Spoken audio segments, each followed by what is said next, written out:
Okay, good afternoon, everyone. I have 5:30. We will call this meeting to order officially at 5:30 p.m. Would you please do roll call? Mayor Rodham, Here. Mayor Pro Tem Perry, Here. Councilmember Caffey, Here. Councilmember Willie, Here.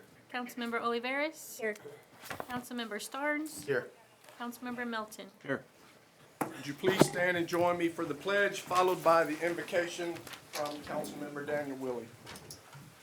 I pledge allegiance to the flag of the United States of America and to the republic for which it stands, one nation, under God, indivisible, with liberty and justice for all.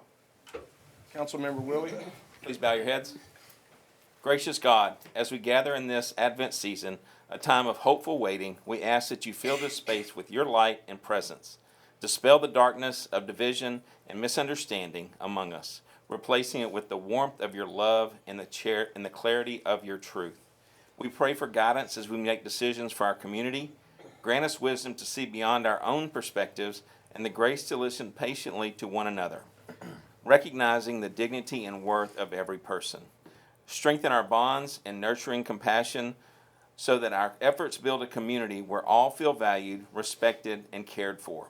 As we await the coming of Christ, the Prince of Peace, may our actions and discussions reflect your hope, joy, and love, bringing healing and peace to our neighborhoods and world. Be with us now, and may our words and actions lead to the betterment of Rockdale community. Amen. Amen. Thank you for that. Do we have any announcements? Mayor, I would just like to recognize the people that were involved in putting the festival together this week. And I was unfortunately not able to attend, but I know Shanna and Lisa worked extremely hard on the float, and it looked fantastic from the pictures I saw. And I understand the attendance at the festival itself was amazing. So thank you, everybody who was involved. I echo that. Thanks as well. First place, right? That's correct. Awesome. I have only one citizen's communication signed up, and that's for an item that is on the agenda, and that person would like to speak when that agenda item comes up. Right now, we'll move to presentations. The first presentation will be from Chief Metters, awarding the Life Saving Award to Officer Lindsay Jacobs, Shelby Rodriguez, and Sergeant Jonathan Richardson, and the award for Medal of Valor to Officer Shelby Rodriguez and Officer Sergeant Richardson. Chief Metters. Good evening. Thank you, Mayor and Council. The sad truth of law enforcement is that most interactions we have with our civilians don't always come in the best of times. Most of the time we deal with people when they're in their worst moments of their lives. And so it's pretty important for me as the chief to highlight when officers go above and beyond the call of duty. It's really important to, in my mind, to let the citizens know what these officers do on their behalf on a daily basis, especially in an incident like I want to talk about here tonight. On July 22nd, 2025, Sergeant Richardson, along with Officers Rodriguez and Jacobs, responded to a residential fire alarm on Rockdale Road. Upon arrival, Officer Rodriguez located a single-family home that was engulfed in flames on the front side of the residence on the inside. She began calling out to the occupants. At this point, Sergeant Richardson and Officer Jacobs arrived on scene and quickly approached the front of the home. Officer Rodriguez began banging on the windows and opened a sliding glass door at the front of the house while calling out to the occupants, which prompted an elderly woman inside to make her way towards the front door. With flames visible inside the residence and thick smoke pouring out of the open glass door, Sergeant Richardson entered the residence, retrieved the elderly female, and handed her off to Officer Jacobs, who was waiting just outside the door. The elderly woman informed the officers that her 90-year-old mother remained in the home, and she made repeated attempts to break free from Officer Jacobs to re-enter the residence to try to rescue her own mother.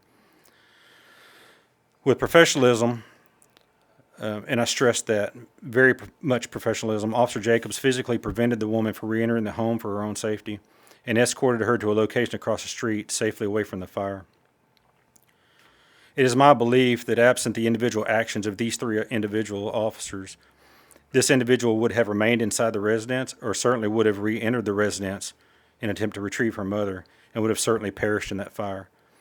And when I say that because when the glass door was open, smoke barreled out of that house. There was zero visibility at the time. I don't know that female would have found her way to that door had they not done what they did. Based on the facts and circumstances and outcome for this individual, I'm awarding Sergeant Jonathan Richardson, Officer Shelby Rodriguez, and Officer Lindsay Jacobs the Rockdale Police Department's life-saving award. There you go, Steve. Each of those three.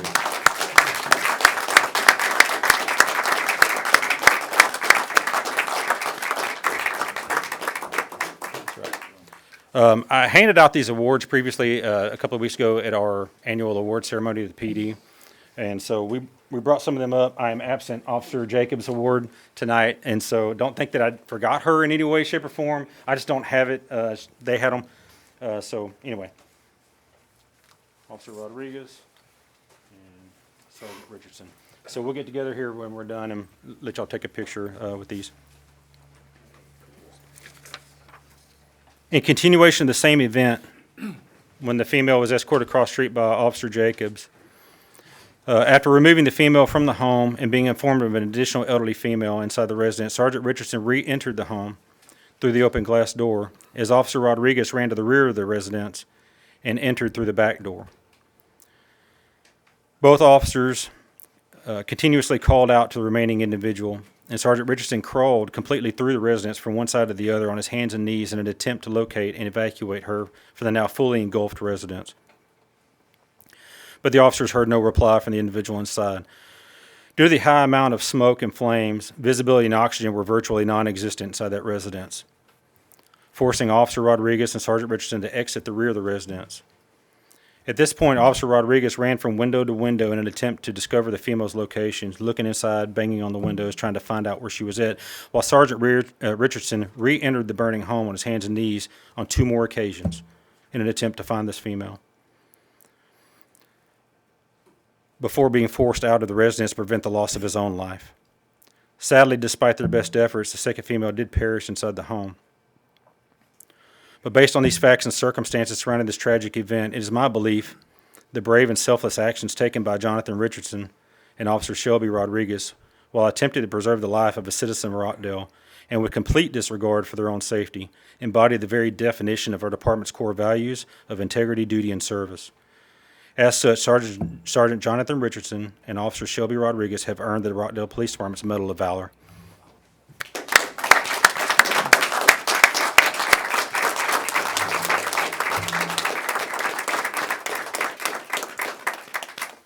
I would like to add to that this is the department's medals that we're issuing. The Medal of Valor in this circumstance also qualifies these officers for being nominated to the Texas Commission on Law Enforcement, State of Texas Law Enforcement Achievement Awards for Valor, and I will be submitting that submission shortly. That ceremony is normally voted on by the commission, and the ceremony is held in May of every year. So we won't know for some time if they actually achieve that award or not, but they will be nominated for the award by me as well. So, Chief, if I could say a few words, absolutely, please, sir. thank you. Obviously, thank you to each of these officers for your heroic activities. I know I speak for myself and I speak for entire council sitting up here. It's very emotional for me, having spent 35 years in the fire department.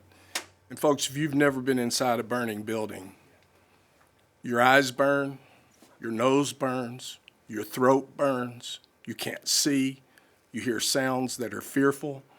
These officers are heroes, and there's no doubt about it. Absolutely. And I'm so thankful that we have them protecting and serving the citizens of Rockdale. Thank you.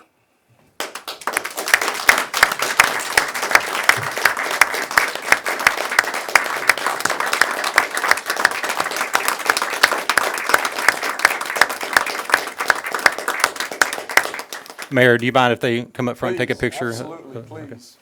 Just kind of step to the front there.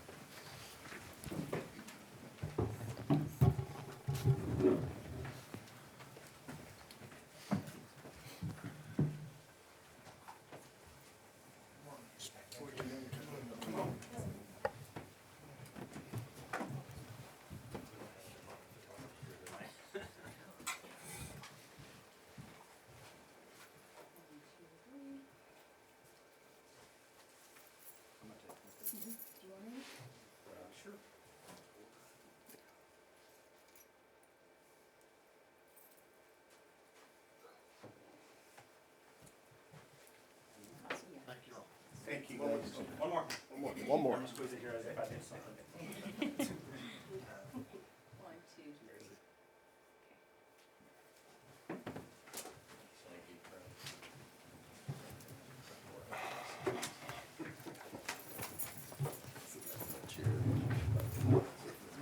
Starnes.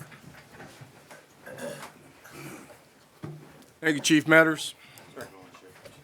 Moving on to presentations, now Tim, is anyone here from the Rockdale Fair and Rodeo to give a, Mayor, if I might, Chris Moreland, who is the Vice President of the Association of City of Tex, she was stuck with a parent and trying to get here as soon as possible, and asked if any way possible to move it further down on the agenda. I have no problem with that. Council, any objections?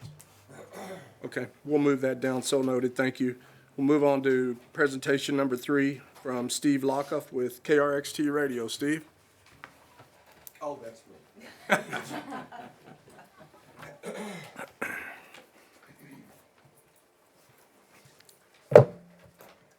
Where'd he go? He's not that tall. Chief. It's all the way up there. Oh, there you are. You snuck in on me over there. September the 1st, 2024, I and a partner purchased KRXT Radio. Okay? And much to Rockdale needs to know, we've maintained a Rockdale presence and actually expanded our coverage in Rockdale. Now, in radio, you have a lot of competition and a lot of stations, and Texas is a rather large state with rather a lot of radio stations in it. The only radio station in the state of Texas to be named the top radio station in the state of Texas belongs to Rockdale, Texas, and KRXT.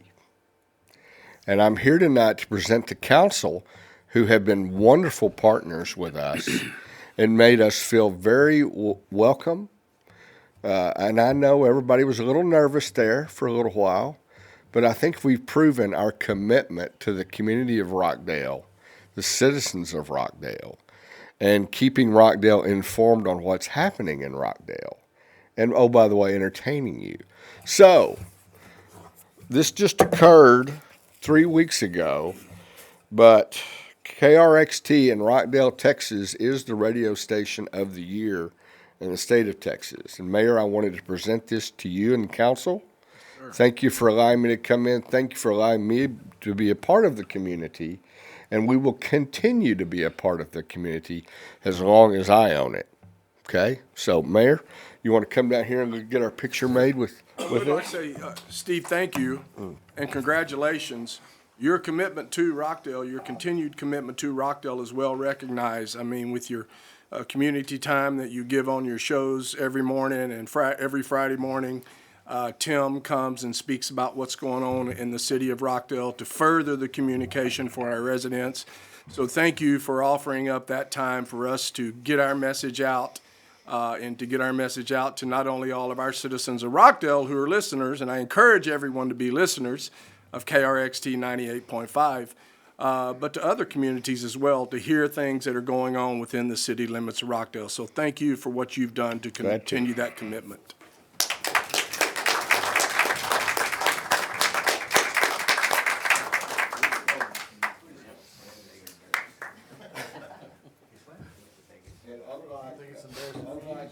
Next to this guy. Unlike Notre Dame, we are playing in a bowl game. There's a shot across the bow. Story. He said, unlike what? Unlike Notre Dame, we're playing in a bowl. He owes me lunch for that too, by the way. Appreciate y'all.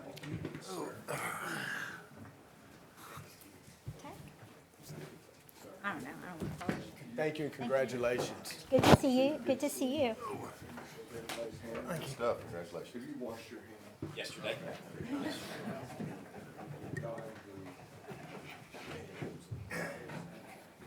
Hey, Steve, are you going to broadcast the Notre Dame bowl game this year? Yes, we are. We got Next plenty, year. There'll be plenty of time for The broadcast. If anybody wants to advertise in it, well, I'll give it away. That'll be good. Merry Christmas. Thanks, Steve. Okay, continuing on with the presentations, now we receive a presentation from Ed Guerrero for the proposed airport project. Ed?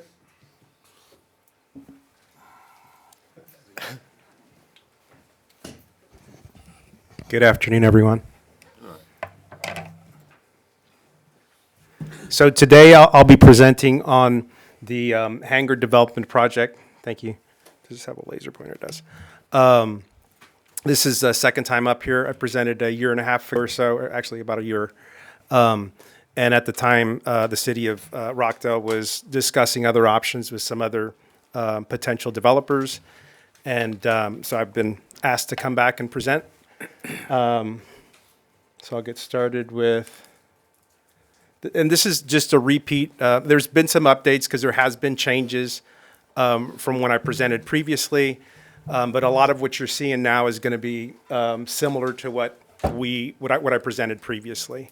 The first slide is a layout of the airport, not the entire airport, but the area that that we'd be developing if it's approved. The image on the left side of the screen, that's a Google image of part of the runway and the two hangars on the east side of the airport. This is Hangar 2 and Hangar 1, or excuse me, Hangar 1 and Hangar 2. Rockdale, the majority of the occupants in the large hangar are the Rockdale Flying Tigers. There's some other individuals that occupy space in that hangar. Hangar 2, I occupy that on my own. And one other thing, so moving forward in the presentation, I've listed ENC Aero. That's an LLC I developed recently. And so if you see that, that's what I'm referring to. The image on the right-hand side is, this is all negotiable, obviously, but this is what the proposal is, right? The line that you see going north-south is a line of demarcation, I'm going to call it. FAA requires a 250-foot distance for any hangars or any structures from the center of the runway. So as it stands today, where the hangars sit currently, it does not comply with FAA. So moving forward, if the city were to allow new structures to be constructed, they'd have to sit 250 feet back. What I'm proposing now is one single hangar for phase one and what I call T hangars, or what are called T hangars in the industry, one section of that. So these two structures that you see here, these other ones I'm proposing would be phase two. And then what you see in the gray is the ramp area. So that's the not the runway, but the ramp where people that have airplanes, you know, they taxi their way into the hangars themselves.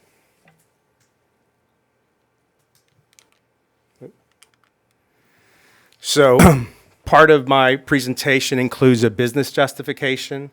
Initially, like I said last year, things have changed. So initially I had an anchor tenant who was based out of Florida and was interested in moving to Texas. He has since moved to Texas. He's in Breckenridge, I believe. So he's no longer, we're still talking, but it doesn't appear that, you know, there's a need for him to have a business here in Rockdale. And then the other business justification is hangar space is limited. So wherever you go throughout the state of Texas, there's a 10, 12, 20 deep list of people that are on a list of hangar space, looking for hangars basically, excuse me. So you go to Cameron, I think they're like 12. I don't know, I didn't get to check here in Rockdale how long the list is, but wherever you go throughout the state of Texas, it's the same thing. People are looking for hangars. And so wherever you go, you're gonna want people looking to hang or put their plane, excuse me. The other justification is the current hangar configurations are not TxDOT or FAA compliant. I mentioned that in my previous slide, which at the end of the day means less funds. And there's a lot of funds out there. I'm not going to go into what that means because it would take me a couple of hours to do that. But if it's needed, I can definitely collect all that information and share it with the council. And then community expansion is the other thing. So there's a ton of resources out there. There's other cities that have documented their growth throughout the years by spending money, some initial money up front on the hangar or the airport itself to develop it, and they can show you, there's details out there on how the growth has come to fruition by adding to your airport. And again, I'm not going to get into that today. If there's additional information needed, I've got it, and I can present that if it's needed. So what am I asking for? What am I proposing? So at this point, it's 5 acres, and what we saw earlier in the gray area is the 5 acres approximately. I'd like to start with phase 1, which is a large hangar, and then 1 set of T hangars, and then the ramp and expansion, the ramp itself would have to be expanded, and the fuel farm would need to be relocated to pull that off. When you speak to each phase, if you don't mind sharing with council what your goal is to start each phase. So I can actually get in there. Let me see.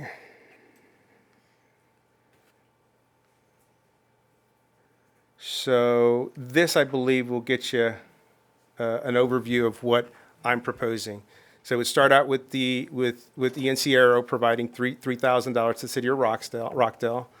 And what I'm proposing is that we start within the first year of Rockdale breaking ground on ramp expansion. So that's something that that would be covered by TxDOT, I'm being told. And Daryl Phillips isn't here today, but I did speak with him previously, earlier in the week.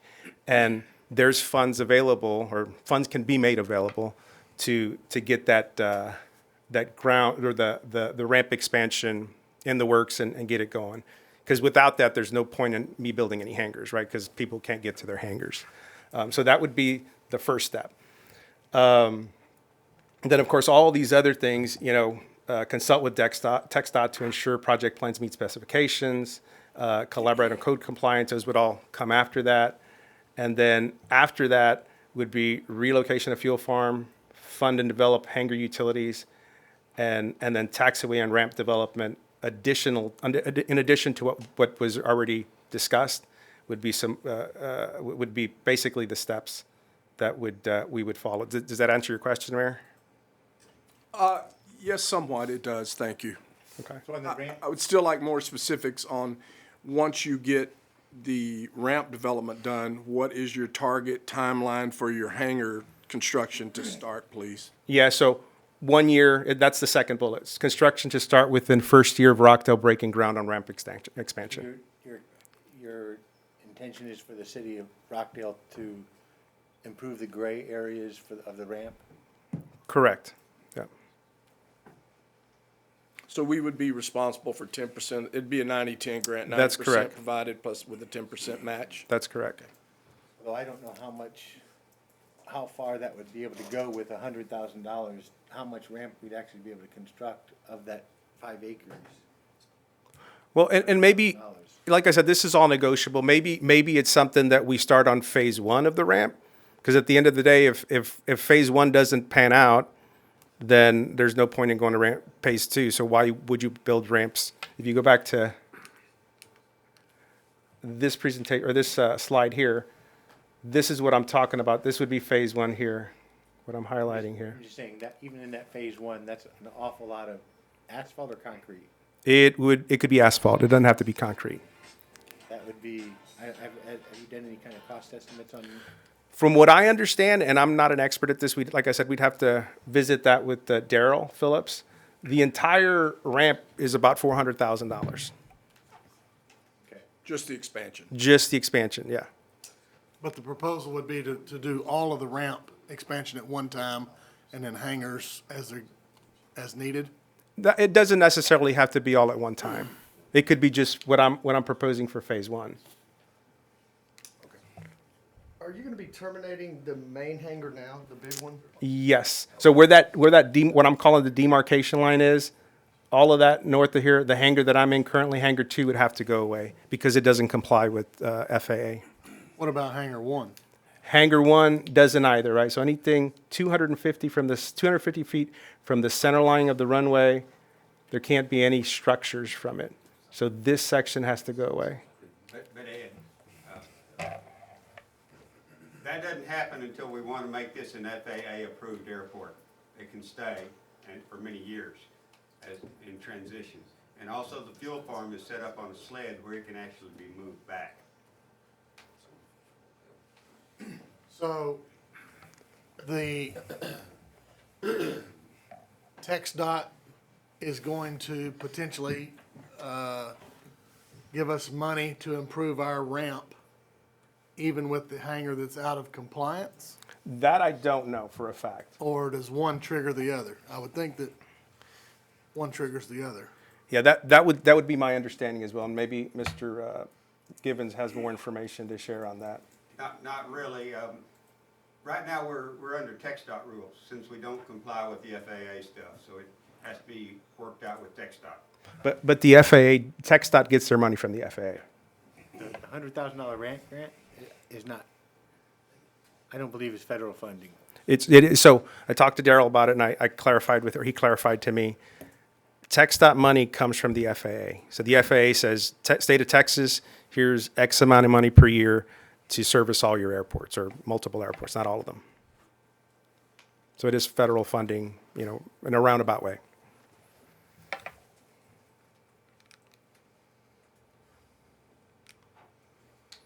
So, yeah, phase 1 is the large hangar and T hangars. And the idea is in the large hangar, the existing occupants, and I've got that down here, the existing occupants of 9 would move into the new box hangar. So this hangar, the big hangar. So then in the end, at the very beginning, as soon as everybody transitions over, the city of Rockdale's not out any money, right? You still have individuals like myself paying their monthly dues to keep their space. And one of the concerns we had, the council members who had previous discussions regarding the potential whatever with the airport, was our concern of if there was a decision made, or if there was an agreement that was, that we came to, one of our concerns was maintaining a fair price for the current occupants of these hangars. We don't want to get into a situation where we come into a new lease agreement and the cost of these hangars gets so expensive that it puts our small craft users that have been longtime users here of the Rockdale Airport. Can you speak to that, please? Yeah, so what I'm proposing, and again, this is all negotiable in a proposal, is, and so currently everybody pays $150 per space. Per month. Per space per month, correct, yeah. And what I'm proposing is that moving forward, existing tenants, the leases go up $50. So, again, this is negotiable, $50 $50 per month? Per month, correct. And again, it's all negotiable, but I think it's only fair, like you said, because we've got existing tenants there, that they get grandfathered in at $200. And that's more than a fair rate. If you go looking at to see what everybody else is charging, you're looking at $400 to $500 a month. And so any new member that comes in would pay the higher rate. And I think it's fair because you're moving into a brand new hangar, right? It's going to be, right now we don't have any insulation whatsoever. So it'd be, I think $50 is to me, that's a fair price for an increase for people that get grandfathered in. And then again, moving forward, the new tenants would pay more money. You go back to your slide that shows the overhead view of the existing. What's the square footage of the existing hangar, hangar 1, that's going to be lost in comparison to the square footage of what's going to be available to, I guess, the Tiger, the Flying Club, whatever they, Right. whatever they name it. Tiger Flight? Tiger Flight. So, Where, it looks like they get displaced, where do they go? So I don't foresee any problems with space. And the reason I say that is because there are ways to design a more efficient way of storing airplanes. This hangar was built in the 50s. I don't know what its original intent was, but if you go in the hangar today, there's big posts everywhere, and so you're limited on where you can put certain aircraft. Sure. So, But square footage under roof, for their purposes, they're rebuilding, restoring aircraft. Does a T hangar work for that scenario for them? yeah, a T hangar wouldn't work for them. The back, 40 feet, 60 feet, 80 feet? How much? Good point, yeah. The back part of the old hangar can stay and be clear of the 250-foot easement. Yeah, you can kind of see it here. So that section doesn't need to be torn down. And that's where Jimmy's Young Eagles is. Yeah. But at the end, again, since we're starting from scratch, we can design certain features into the airplanes so we can maximize space. And I've accounted for, if you look at my table here, I've accounted for 9 occupants in the first hangar. Is that the first T hangar, or that's the? That's the box big- hangar. That's the box hangar. And I'd be sharing, so actually, if you look at the use of space, everybody that's in this box hangar today and myself that takes up 2 spaces will fit in this hangar. How many are there in current hangar number 1 So total is 9 between the two? between the 2, correct. I got 2 spots and they got 7. So the idea is to have one big space for everybody. What is the largest size plane that you would be able to put in these hangars? So width-wise, about 40 feet wide by 20 feet deep. So general aviation type aircraft. So you could fit like a 6-seater, 8-seater plane in there? 8-seaters pushing it maybe 6 or 4 feet, or excuse me, 6 or 4 position or place. This is a question for Tim. Do we currently have a waiting list for hangar use, for hangar space? Yes, I think so, but I don't know how deep that is. Do you know, Gerald, how many? Could you have that? We wiped it out, I think about a year and a half, 2 years ago, because some of them had been on there for a long time and were no longer. And so, last time I heard, we had 5 or 6 on the way, but we get calls all the time. I get calls, and I just tell them that we don't have any space, and they may or may not put themselves on the list. So the popularity of the needed hangar space is for real? Oh, yes. Yeah. Yeah, and you can, like I said, I can collect the data if you'd like from the, adjacent airports, Cameron, Taylor. I can pull all that data if it's needed. I'm gonna ask you a question. What does the city get out of this? Sorry, one thing before I tell, one other thing. So we actually got, how many people do we got coming over from Austin? We got Mark, we got Roman, we got John Kelly, Vanderveer. So there's, who's that? Jack White, yeah. So we got either in the club or leasing space in the hangar, 5 to 6 people already that are nowhere near Rockdale. There's the other one's Michael. So Hutto, we got folks coming from Hutto. We got Round Rock. Yeah, so the You got Austin them area. coming to do what? Coming to look for space or coming to get fuel? They So wanna hang out? they're part of the club, or they have their own plane in there. Tim, when you and I met last week regarding this, we discussed potential revenue. Could you speak to that, please? Yes, so one of the sources of revenue for the city, if his project is successful, is you're creating, how many, 10, 20, 28 additional T-hangar spaces. If those all get rented out, that means more fuel sales, greater fuel sales, which is, where we stand. I mean, currently, the airport pretty much breaks even. With the ramp grant, we lose a little bit of money because of the fact that we have to match that $100,000 with $11,000 each year. Without that $11,000, we kind of break even on the airport through the current revenue streams are hangar rental and fuel sales. Those are the only two sources of revenue outside of the grant that the airport generates. And if we didn't do the grant every year, the airport would pretty much just break even. So if we were able to expand the number of hangars, that would increase our fuel sales. And then through the life of the contract with Mr. Guerrero, he would capture any additional rents that would be paid, so we wouldn't get that money, but at the expiration of that agreement, and I think he was talking about a 30-year agreement with Correct. 2 5-year. That's correct. Potentially 40 years.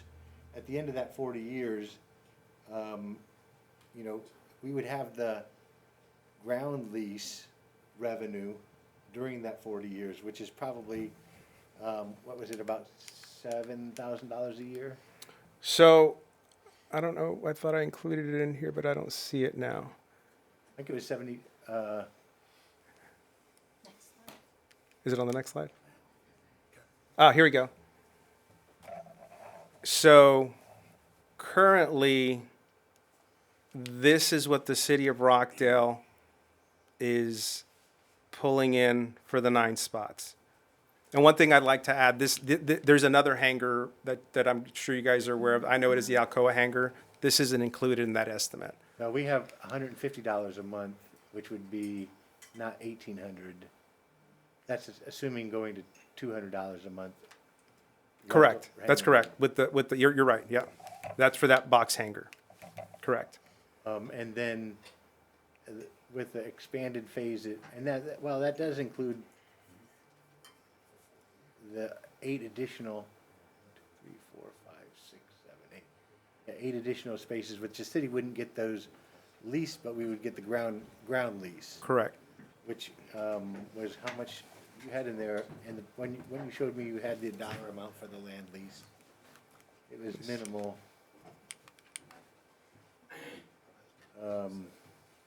It was 5. So you're talking. It was an annual lease that you had proposed. Yeah, I think it was 27. I didn't. Yeah, I pulled it out of this presentation because I couldn't get the numbers to add up. Yeah, so I pulled it out. But that sounds about right. And then the other thing is for each hangar sale, right? So let's assume we end up here. This is my hangar, and then somebody comes in and says, "I want a hangar." They buy that hangar. The city gets a 6%. 6% of the sale of that? Of the sale of that, correct. And that sale, you're planning on selling the hangars For for $80,000 $80,000, so that's about $5,000 per hangar. per hangar in revenue of each hangar that he sold. You're selling them or leasing them? So How do you lease them and sell them? So the way it works, and this is all, depending on where you go, it differs, right? There's a bunch of different ways to do it. But from what I've been told and what I've seen is most folks that are private developers, the city themselves don't get involved in the investment side of it. An individual comes in, they agree with the city to lease land to build hangars. They put their money up front to build it. And then they either have the option of leasing them out or selling them. And so they'll sell it out to a private individual. And I've already got the lease on the land. And then they fall into whatever agreement I had with the city. They take over that basically. And then at the end of the day, if the 40 years lapses, like Mr. Kelty just mentioned, then the city owns that. If they do nothing and if I pass away, even the city owns it. I and they always have the option to sell it beforehand to another individual. Where it gets tricky is if you wait till a year before, as an example, the lease ends, then that new owner has to renegotiate with the city. They're basically buying 40 years of, or 30 years or however, 35 years. So if he's selling them for $80,000 today, if he builds another one 10 years from now, the price is either going to go down based on the fact that now you only have 20 years or 30 years remaining of a total 40-year lease until you get to the 25 years, somebody buys one the value is gonna go down even further. Now, you might have appreciation because of the fact that it's a limited commodity, so there's a market for that. But the value will go down over time. The other thing about that is, I believe, and I haven't confirmed this yet, but those would actually, that are privately owned for that time period, would be taxable. They are taxable, yes, everything's Assessed taxable. value would be taxable, so that is additional potential revenue. If he builds 20 hangars at $800,000 apiece, initially, those are gonna be $800,000 worth of taxable assessed value for the city. I remember this They're They're land. gonna be taxable no matter what unless we abate the taxes, right? I'm I sorry? mean, whether he owns them or Scott Starnes buys one, they're still should The be city would have to taxable. pay the taxes, but we would charge that, whatever was due in taxes, we charge back to the owner through the agreement, the sale agreement. The owners would be in charge of maintaining them and everything of that nature? Yes. So, and that's actually in my estimate here, right? So this is, like I said, I am ENC Aero, and just high level, simple math. Structure, this big structure, I estimate 100, 150, depending on how elaborate we make it, but I want to keep it cheap. Taxes are unknown, right? I don't know what those are because I didn't get into that level of detail yet. City of Rockdale revenue for this box hangar with the 9 occupants is about $1,800 a month, is what I estimate. Is that the nickel a square foot? That is not the nickel per square foot. That is just based on current what everybody's paying currently. Right now. And Yeah. that I'm $1,800 sorry, of jump in. revenue on the box Yeah. hanger is gonna be different than any on the T hangers because of the fact that those were basically saying that any existing renters would continue to pay the city for what they have paid in the past. If one of those goes away and somebody else comes in, we would lose that revenue. Would the city bear any responsibility for continued maintenance and upkeep on the hangars that you put in? Not any more than they do And now. and the expansion ramp? Yeah, not any more than they do now. So the city already, helps out with stuff. So, Tim, expand on that for me, please, because I have concerns with that if we're. Yeah, so currently, the city has responsibility to maintain the hangars. However, financially, we don't really do much out there, so a lot of the pilots that lease space out there actually undertake a lot of the improvements themselves. Coordinate that with Gerald and so, and the ramp grants that we get, so.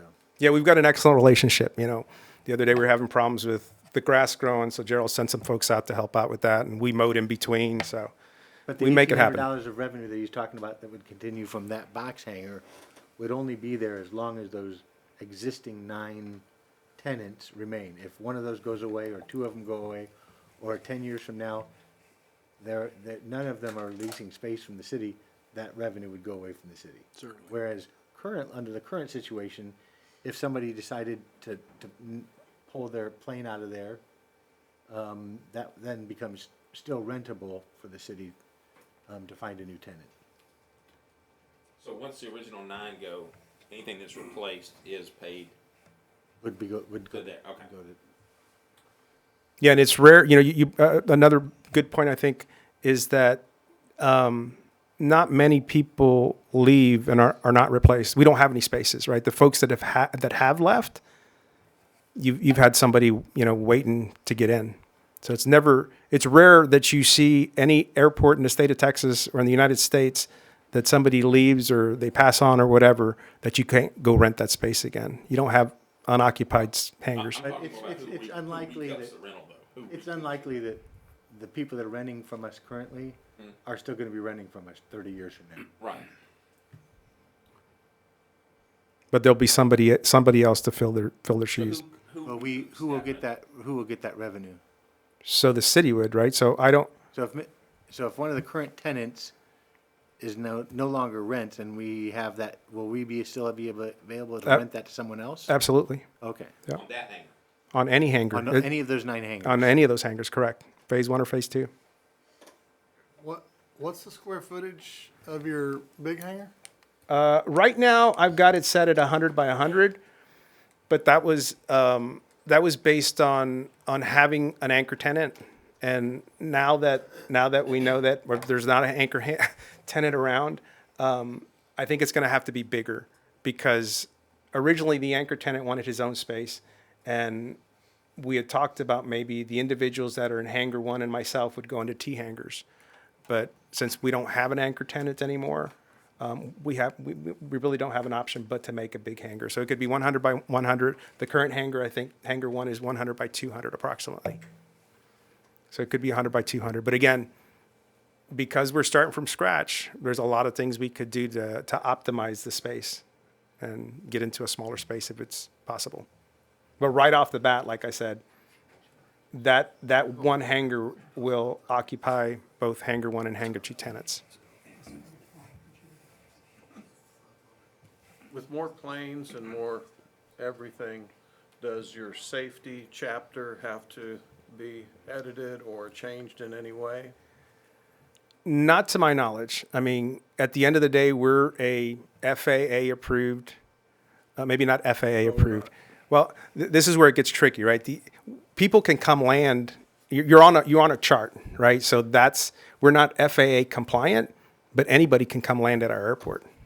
No, there's nobody that's going to hold you back from, flight schools or whoever it is, insurance-wise, right? So if somebody comes in from Dallas and they have a plane, we had a guy come into Dallas the other day because he had problems with his plane, so he had to make an emergency landing. Fuel and take off. Yeah, no issues, right? The compliant thing about not being compliant with what the FAA rules are is a different story altogether. It's kind of like, the way I see it is, when you're building houses, if you had a house like my house that was built in 1907, my house butts up right next to my property line. If I were to tear that house down and build a new house, I couldn't build on the property line. I'd have to, there's an easement or whatever they call it that I'd have to. Same applies to the airport. In the 50s, it was okay to be that close to the runway. Today, if you're building any new structure, it has to be 250 feet setback. If you're at 100 by 100, 10,000 square feet at $20 a square foot, but you can't build anything for $20 a square foot, it blows that $100,000 number way out of the water. I think on one of your slides, didn't you say a $100,000 investment for Correct. the big hangar? Yep. What if that's $500,000? Does that blow this whole thing? No, and I've done some estimates. I've pulled some information, talked to some folks that build hangars to get an estimate. It's right around that number there, maybe 150, like I said. But it doesn't affect me. I mean, at the end of the day, I don't have a problem with that. $500,000, I'd have to talk about it and see what the benefits are there. But yeah, that's just a rough estimate. And that's with a foundation under, or that's just going on top of the? There's a foundation on there, but on the ramp. part of the ramp that the city would have to help out with, and that TxDOT would fund, would be the buildup of the what do they call, the grading, I guess, not including the cement, obviously. But yeah, that's just a rough estimate. $100,000 just for the structure itself, Not the ground. Yeah, that's right. That's part of and that's why if you look at my proposal here, where did I put it? Construction to start with the first year of Rockdale, breaking ground on ramp extension. And again, the ramp extension, maybe I should have put that in there. The ramp extension is a grant. It's the 90-10 thing. Where are we gonna relocate your fuel farm to? So the fuel farm would go right around here somewhere, is what we're thinking. Is it that little building right there by the runway? Where's it at now? The fuel farm is, let's see, it's actually, you can see it right here. Yeah. It's right in here somewhere. But since you'd extend the ramp down, so then this would give access to any planes, and they'd come back here and they'd fuel up. They'd park their plane next to the fuel pump. How many feet is that between the large hangar and then hangar 2? That's approximately 60 feet. Because most small general aviation airplanes are about 40 feet in width, wing to wing. Ed, one thing to mention, when you tear down the old number one hangar, you create a open-air parking space for airplanes. That's correct. That, like Taylor, they rent those spaces. Yeah, that's another source of revenue. If it's possible, right? I think the FAA would have to provide some guidance on whether that's an option. Ed, have you been able to go through your entire presentation? No. If you would, and here's what I'm going to ask council, if you feel so compelled, is we allow him, because I think we could have discussion on this for the next hour, is to allow him to finish his presentation and then have a closed session agenda item regarding this and questions and thoughts and ideas at the next council meeting, possibly even bringing you, if legally we can, into the room to answer some of those questions. Barbara? No? Okay, sorry. Cannot do that. So, but council would be able to discuss this in closed session. So please continue with Okay. your. Council, any objections to that?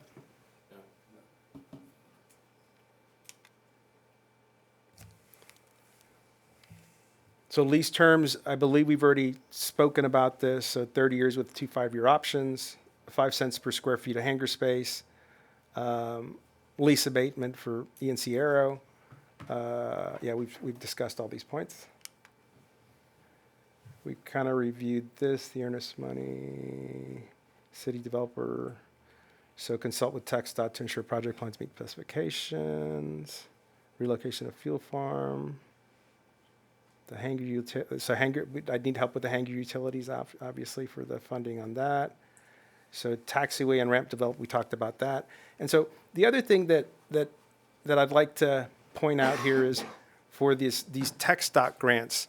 So at this point, I believe, and Tim, you correct me if I'm, or excuse me, Mr. Kelty, you correct me if I'm wrong. Right now, we're like at $100,000 per year for the ramp grant, right? That's pretty much all we get. Is that maxed out, Gerald? 100,000 is the total. So my understanding in talking to Darrell Phillips is that with the expansion of the airport and the FAA/TxDOT seeing improvements being made, that opens up opportunities or more grants that are available. I don't have the level, and I wish Darrell Phillips was here to speak to it, but that's something that I can collect the data on and report back to you guys on what that means. Because there's a lot of, I don't know, up in the trillions, I don't know if it's per year or every 5 years, that are available to airports. But if you don't take advantage of it, you don't get set up with TxDOT to request them, they're gone, right? They go to somewhere, just like any other grant. But that's something that Mr. Phillips said you need to reiterate to the council team that it's a real thing. There's money out there, and if you don't take advantage of it, like I said, other cities will, or the FAA will pull them back. So we talked about revenue projection. Talked about that. So this next steps. So the first thing that needs to happen is to create a master plan. And there was a master plan developed about 20 years ago or so that I think they can work off of. And that's something that's funded by TxDOT. So TxDOT, I don't know if it's 90-10 split or how it works, but they can help provide guidance on what makes the most sense when it comes to develop and future development. Because what I put up there is what I've collected throughout the years from speaking with people that build hangars, that expand hangars, that are in the industry. But at the end of the day, if TxDOT or FAA doesn't comply with them, or they're not compliant to their standards, then we're kind of wasting our time. So the master plan will define all of that. Then the other thing is reach agreement on taxiway ramp layout. That's part of that master plan. All of this is part of the master plan. Review proposed hangar design. Well, this is master plan and the city's input, and then determine parking requirements. So future potential, expansion of runway, and this is kind of a stretch. I don't foresee that happening without the city acquiring more land, because there's not any more land. I guess that would be south of there. And then we talked about TxDOT funding availability, but again, there has to be some movement and agreement from the city to move forward with this. And then beyond that, new business, startup, and expansion. So every small town you go to that's been involved in these types of activities, every single one of them has data to share on how it changed the city, how the improvements made changes to the city, and what kind of, and it all leads down to more money at the end of the day. And then lastly, hangar lease and fuel revenue is another thing that the city would be able to recognize. And then the last slide is just a backup. I put this in here so everybody I've been talking about T hangers, and I probably should have put this further up in the slide deck. But this is a T hanger. Basically, it allows the best use of space when it comes to airplanes. You can back them in to the hangar space and be able to provide more tenants, more spaces for each tenant in one structure. I have 3 asks. One is for Tim. Tim, would you work with Mr. Guerrero to get some other municipalities that have done similar projects where you can talk with them and get feedback on how those projects have resulted for them as a municipality? Ed, one ask from me, and I think I can speak for council, would be that prior to our next meeting, which I'm asking also to have this on the executive session agenda for the next council meeting, could you provide more specific cost estimates in regard to the ramp, in regard to the 100 by 100 hangar? Very specific estimates in regard to construction costs for that, please, that council can take into consideration when having discussion in executive session. Is that fair? Yes, sir. Okay. Council M, any other things you would like to have available for executive session next month in regard to this? The slides that we've seen tonight are a little bit different than, you've got some additional ones than we've got in a packet that we were given. Can we have that other stuff as well? Yeah, so I forwarded it to Shanna, the latest rev. Okay. Ed, any other? I'd like to see a layout of the box hangar and how the planes would lay out in there for. Okay. Any other comments for us, sir? No, sir. I have something, if I'm allowed to speak. So to be honest with you all, I hadn't been out to the airport probably in about 2 years, honestly. But because my kids are motivated pilots, our daughter's at the academy, wants to be a pilot. Our son is also trying to be a pilot. So that has motivated me to go out to the airport and meet all those fine gentlemen back there, Mr. Guerrero. I won't pretend to know much about a hangar or flying or any of that, but what I do feel that there definitely needs to be improvement. We can definitely, I believe it's 75 years old, the current hangar that we have. And just because it has a roof over it doesn't mean it's a good space. So thank you for, wanting to improve. And I think we could definitely continue talking about it, but thank you for your time and thank you for the board there. As far as I know, I think they support your project as well, from what I can see and what I hear. So, best wishes, and hopefully we can come to an agreement.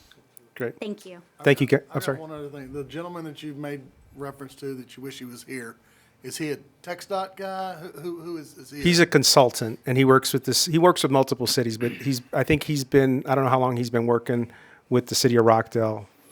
4th year. Okay, so he's a consultant, and he knows everything related to aviation. Been in the aviation industry in his entire life, and he's the go-between between the small cities and TxDOT and big cities. I think he worked for the city of Dallas at some point as well. He basically has been administrator for our ramp grants. One question that I guess it would be for him is, when you have X amount of planes that are utilizing an airport on a regular basis, does it trigger, oh, by the way, you also have to have this, and you also have to have this that you don't currently have? Those are the things that sneak up and bite us, that, oh, we didn't know we had to have a beacon light or a windsock that was 3 different colors or whatever the crazy stuff that's come up with. So I'm glad you brought that up, because it's actually the other way around, my understanding. So when an airport, and I think they talked about it at the city of, I don't know if you guys remember, the city of Brenham, when you get to the point where you're exceeding X amount of landings per year at your airport, then that qualifies for additional funds from the FAA, because that's showing the FAA, hey, it's kind of like a highway, right? Your highway, you start seeing a lot of traffic and stuff. Well, then the government starts getting involved and saying, hey, well, that's a lot of people running down this single lane road. We need to provide this city some more money so they can expand the road. Currently, the airport is unmanaged as far as airports, as far as landings and takeoffs. Are you talking about if we have X number of takeoffs and landings, at what point do we have to have some kind of control or management of those landings and takeoffs? Right. So that's a Class Delta airport, and that's a manned airport. I think that's that's way down the road. So Taylor is an example. Well, Taylor is Delta, right? No, Taylor's not Delta. I think the closest Delta would be Georgetown. Yeah, College Station, and so Waco. Yeah, but again, if you Temple doesn't. They're not controlled either. So to go to a controlled airspace would take a lot. But Brenham is an example. And I'm talking about Brenham a lot because we visited them, like I said.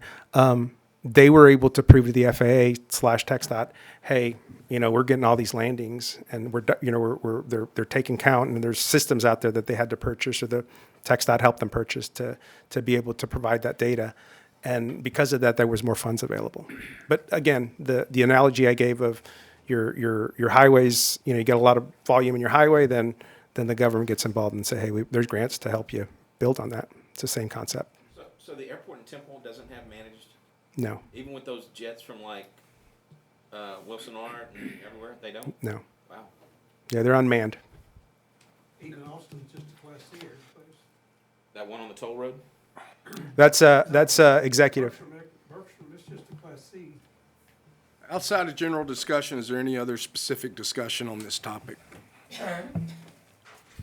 Nope. Thank you guys for your time today. Thank you, sir. Appreciate it. I would like to make a note that I appreciate Barbara telling you no. Yeah. Well, I knew it was a no when she leaned over and looked at me. She loves to tell me no. The way she looked at me. Christy, you're up.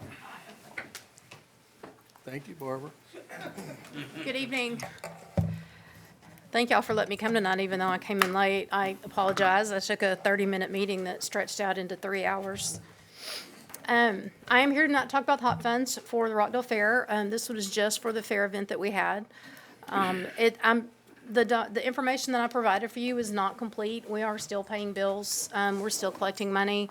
I think we've got about $240,000 still, $290,000 out in sale money to collect. So I just kind of added that at the bottom that we're still collecting it. I'll be paying bills until February, so I made this as complete as I could. We also haven't set our entertainment budget for next year yet. So just speaking on this year's fair, we did not do as well as we did last year. I think Russell's kind of a little bit, I don't know, downhearted about that, but last year was a stellar year. That was the second biggest year that we've had since Short Straight. We hoped to match it, but when Red Farron's album dropped in September and kind of tanked, we knew we were in trouble. But as comparable to previous years, we did pretty good. We came out on the loss and income sheet that I provided for you. We were in, right now, if we look at what I've done right now, we're in the red by about $1,300. But we also had a little under $100,000 in building and maintenance projects that we don't have every year. So I'm not, that kind of didn't hurt my feelings too much. We maintain a savings account of around $250,000. For those building projects that come up. We have a lot planned for this year. So, again, we didn't match what we did last year, but I was happy with our outcome. As far as next year is concerned, we don't have an entertainment budget yet.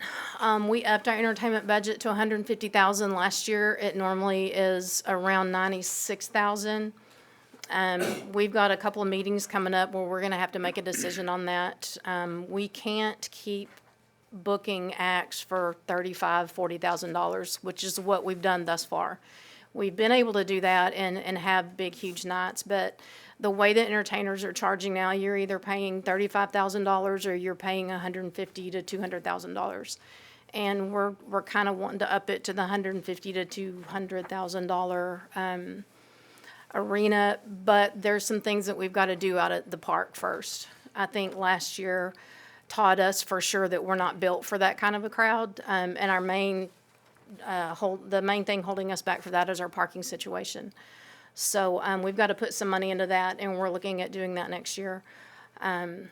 Not crazy about doing that because I'm a penny pincher, but I think it's glaringly obvious that we've got to figure something out for parking. So that's the biggest thing that's holding us back from going up to the higher or more expensive entertainers. But we can't pay $35,000 and $40,000 for headliners anymore. You just can't do it in the entertainment business anymore. So that's what we're looking at for next year. And then as far as hotels were concerned this year, I got the same thing from almost every hotel that I went and talked to. They were full, but they were full of construction people. I don't know if that's Taylor Construction. I don't know what construction projects are going in town. And a handful of them told me that they were turning fair people away. So they were full. I'm just not sure that they were full of our customers, of our guests for the fair this year. We were full. Our cook-off was full. Our waiting list for that is 113 teams, right, Daniel? yes. Our waiting list for that is growing. We've even got people that are coming out there cooking, camping for primitive spots where they don't have electricity or water. So we're housing people out at the park. So yeah. How was your response? I mean, I saw a couple in here, just, they won't answer. We've heard that before. Did you have any that just wouldn't answer? The only one that just flat out wouldn't answer me, and I can't remember the name of it, it's the one out on 77. I could not convince him that I was the fair person. He wouldn't give me an answer, well, the clerk did. She told me they sold 36 rooms, but he wouldn't allow her to sign it because he said I had already come by and asked. But I hadn't. I told him, I said, I'm fairly certain it was probably Tap House because they had an event in October as well. And he said, no, it was fair. It wasn't anybody but fair. Nobody has asked me but fair. So he wouldn't let her sign the form. But it was a former student of mine, so I kind of bullied her into it. Yeah. That's the one you had the meeting with tonight. Sorry. Calculated about 240 night stays. Is that pretty close to what you Yes. Mm-hmm. And then there was one that, the next hotel out on Highway 77, he wouldn't sign it because he said he was full, but he was full of construction people that had been there for like 2 weeks. And that they were the ones that were turning away fair people because they were full, it was just because they were full. Rented, but not the fair, but that's not the fair's fault. Right. So where did that, like, I'm looking at one, this Rainbow Courts, 56 nights. So that, they gave you that number as our. Yes, Joan gave me that, yes. That's just And fair. she asked her guests, is it fair or is it not fair? I think she's the only one that like specifically asks that. The only reason the other ones knew that they weren't fair was because they had been there for a week to 2 weeks at a time. So say like Sure Stay with 33 rooms. That's the number they gave you of just fair. Of people. just fair, yes. She went in and calculated the people that had checked in just for that weekend. Okay. And again, that's just assuming fair. They don't, specifically ask. Joan does, just, because she's friendly and makes conversation and things like that. Yes. There's plenty of documented stays to justify the award. I had quite a few too that had a lot of out of order rooms that they couldn't sell, they told me. So I don't know what that I was. suspect if we had more hotel rooms, they would have had more. I have just one other question. I should know this. I don't know this. We talk about big numbers with entertainment, $100,000, $80,000. Well, do you have a projected number that's going back to the youth of Milam County this year of scholarship and sale money? Scholarship? Or sale money that went back? Oh, for sale money, we were 1.4 million is what we raised in sale That for goes back the to kids. That goes straight back. Well, the majority of that goes back to the kids. We keep a percentage for building and maintenance. Our scholarships that we do, I think we're at 15,000 that we give away in scholarships. Scholarships. Was that 1.4, is that up or down from last year? That is up. That was another record-breaking year. Yes. So I think the year before was a record-breaking year. wasn't We it? beat it every Yeah, that's what I year, was thinking. and we get nervous every year because of the economy and things that are, that are going on out in the world. But our buyers, and we had some new buyers we picked up with some new people that are coming to town. So thank y'all for bringing them to town. We had, I think, 4 or 5 really big new buyers this year, and James Burkhead is great at calling and shooting the breeze with them, and then he gets other names for other people, and they kind of come out and jump on that bandwagon also. So our buyers show up for us every year for our kids. It's amazing. In the planning for next year, I feel like anecdotally I heard, I don't know what you call the Tejano night or Yes.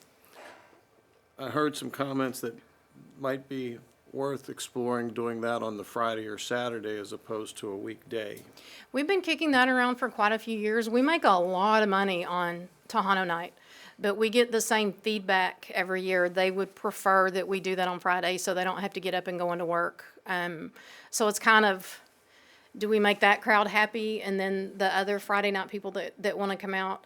I think the Tejano night money is coming up high enough that we can now justify pleasing them over the crowd that back in the old day, we would do a local Texas band on Friday and then our big, huge headliner on Saturday and Tejano on Thursday. But the Texas bands aren't really there right now. And no matter what we do, we're going to compete with football, whether football is in town or out of town. I saw a Facebook post that someone said we intentionally go low on Friday night to not make the school mad by taking people away from the football games.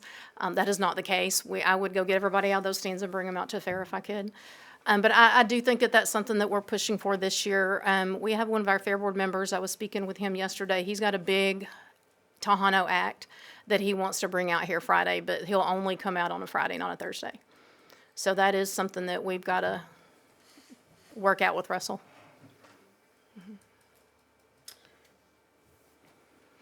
Council, any other questions, comments for Christie? No. Again, thank you, somebody does a really good job putting all this together. Certainly. Thank you. It's very easy to follow, very thorough, Thank you. and it's much appreciated. Thank you. Again, I would like apologize for to- being late.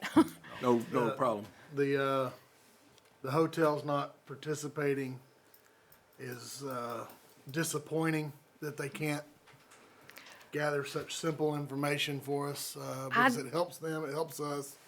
But Yeah. appreciate you trying, and I understand the frustration Yeah. for not getting that information from them. I don't know they just didn't want to write, they didn't want to sign it. They didn't want to put their name on it. And I think a lot of them, it was because they couldn't prove that it was just fair. Like, I don't know if they thought they putting their name on that was going to be a false, document or something, because they couldn't guarantee that it was just fair business. The only one that I know for a fact is fair is the one by Sonic. I can't think of the name, because all of our rodeo people go there. Yes, Sky Inn. We Are put you up. able to work in advance with any of the managers or owners in blocking rooms as early as now? The only one that I've ever done that with was Joan. The other hotels are not real crazy about working with me on something like that. But Joan has done it for me in the past. And if she knows that she's got another big event, she'll call me ahead of time and say, hey, what would you like me to kind of hold some for you? Because we use Rainbow Inn for our judges and people like that. That's where we put them up at. But yeah, that's not really anything that I've reached out to the other hotels about for in the past, just because I've had trouble working with them on just this report. But it is something that, yeah, I could definitely look into. Because I think it was a big deal this year with them already being booked with all the construction traffic and things like that. I've never had that before. I'm gonna be real honest with you. That's going to continue to grow. Yeah, but I've never had them have to turn people away. Yeah. Yeah. That construction, residential traffic in our motels is going to continue to Yeah, grow. I can see that. I'm happy with them coming out to the fair and just staying in our barbecue area, but Yeah. I might have to make that a little bit bigger too, it sounds like. They could eat some of the mayor's 9th place brisket. We are actually, I think Daniel and I have talked in our electrical guy, we've talked about, we're looking at expanding, our barbecue area also down where we put all those primitive campers right now. Putting in some 50 amp spots, so all of those big, huge campers with 2 air conditioners. We'll have a place to camp without tripping my breakers all weekend long. Great job on the fair once again. Thank you. And Thank thank you. you to all your board members and Thank what you. all it brings to our community Thank you. and in regard to the money that it brings into our community, to the events. Okay. It's awesome event. Appreciate you. Thank you. Thank you. Thank you all. Okay, presentation on our quarterly investment report.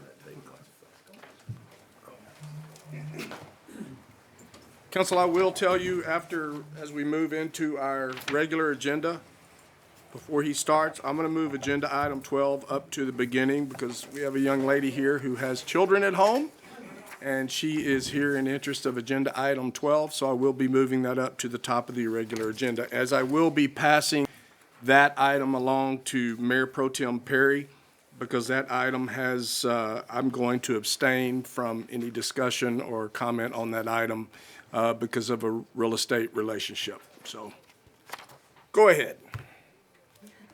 Thank you very much, Mayor. Yes, sir. Good evening, council. I'm Dorrance Roderick, interim finance director. What you have before you is the quarterly investment report for the city of Rockdale as of September 30, 2025. First thing I want to point out, this format's a little bit different than what you've seen before, from the research I've been able to do.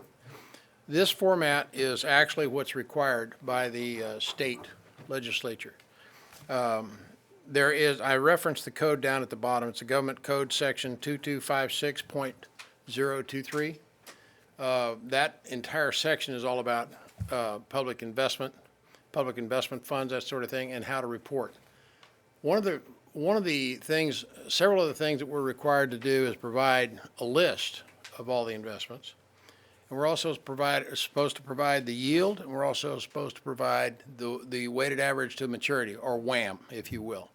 And that's what this report complies with. Now, what's unique about the Rockdale is that all of your funds are in your checking accounts at the bank, and they all provide the same interest rate. So I don't have a list at the bottom under weighted average to maturity of all the different funds. I could bring a different report. I started to bring you a different report from another city that I've done that showed the various investments, because they had a combination of CDs, tax pool, different investment funds, that sort of thing, and they all provided a different yield. And those yields would change. The weighted average to maturity changes based on the amount of time involved that they're out there. Like if you have an investment that's 180 days, the weighted average to maturity is going to be different. This is very simple. What you have here is the yield on every account at the bank is 4.22 for the year. And the balances that I provide, the ending balances as of 9/30/25. Now this not only comes straight off the off the bank statements, but it comes straight from the bank. It was verified by the bank. And your fiscal year-to-date earnings, that's your interest earnings for the year through 9/30/25. This is what 10/1 through 9/30? 9/30/25. No, is it October 10/1 through 9/30 or January 1? Oh, no. This is through the fiscal year. It says FYTD, fiscal Okay. year to date. I'm sorry, I should be more specific. It's from 10/1 through 9/30/25.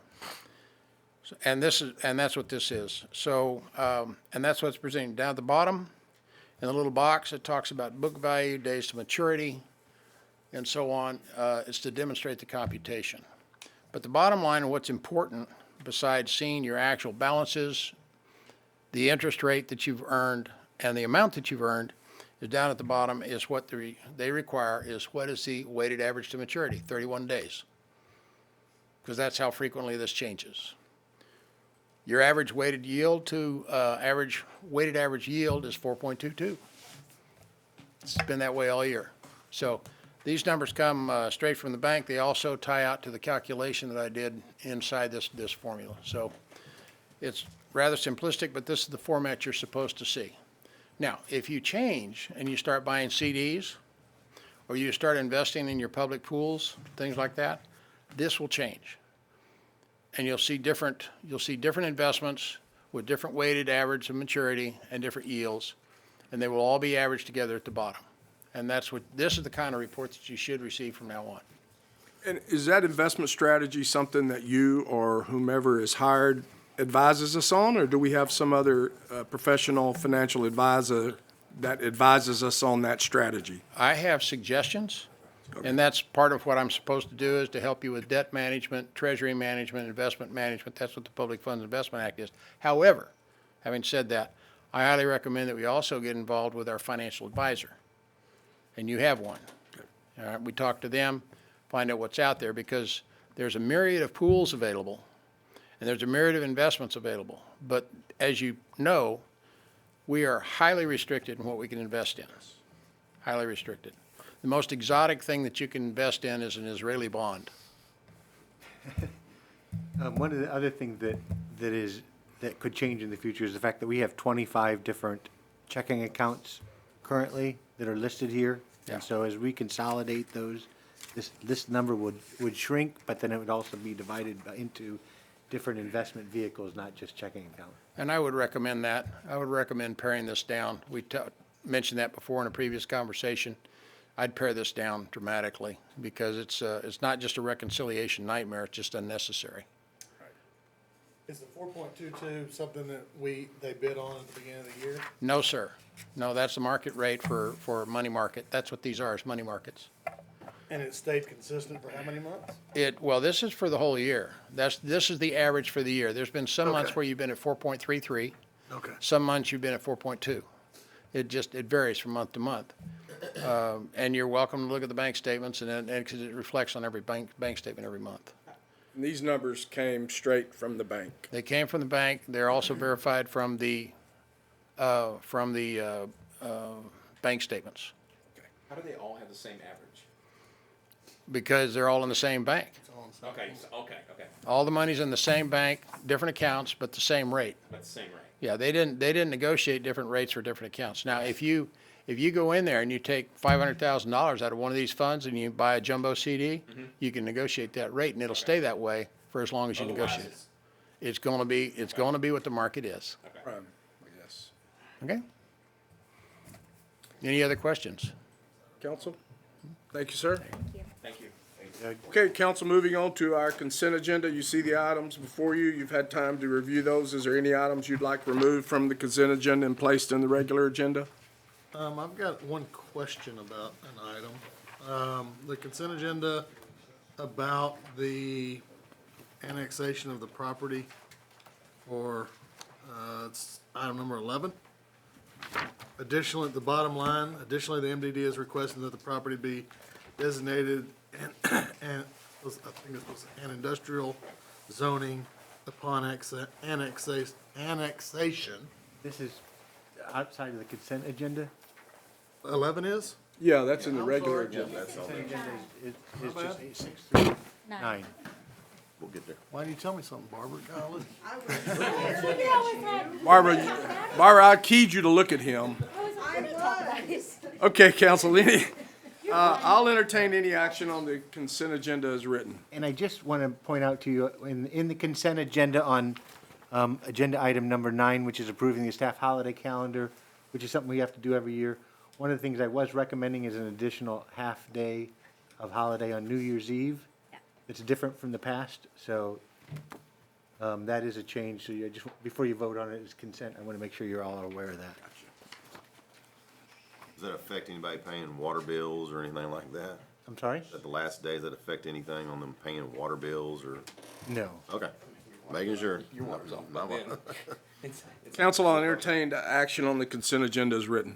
I make a motion to approve the consent agenda as written. Second that. I have a motion and a second on the floor. Is there any discussion? Being no discussion, we'll vote. All in favor of said motion signify by raising your right hand. Motion passes. Moving on to the regular agenda. Again, I am moving item 12 up to the top of the regular agenda, and I'm going to pass the gavel to Mayor Pro Tem Perry in regard to this agenda item. And we have Ms. Catherine Rodham, who has signed up to talk about agenda item number 12.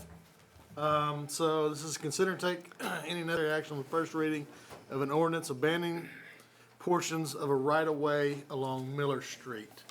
Mrs. Rodham, would you like to tell us what you have to offer for us? Yes, and thank you, Mayor and Council, for moving us up on the agenda, because my client does have 3 young children. She is a first-time home buyer who recently learned during the survey that a portion of the home that she is buying encroaches in an old right-of-way along Miller Street. After researching the history, the staff determined that in the 50s, the original property owners in Hiller Stokes Addition voluntarily dedicated extra right-of-way to the city. This dedication created a very narrow and unusable strip of land that was never improved or used for roadway purposes. The staff and the city attorney have prepared an ordinance to this deed, unused 20-foot portion back to the property owners. We appreciate the city's consideration in correcting something that was generously given to the city over 70 years ago and helping protect a first-time homebuyer and her investment. Thank you. Thank you. Ben, how many lots does this affect? And have all landowners agreed that they're getting 20 feet more back and they're gonna be paying taxes on 20 more feet of property than they were previously? Well, I have 4 properties before you in the ordinance, and I believe maybe one of those was 2 lots within that property, so maybe 5 lots out there.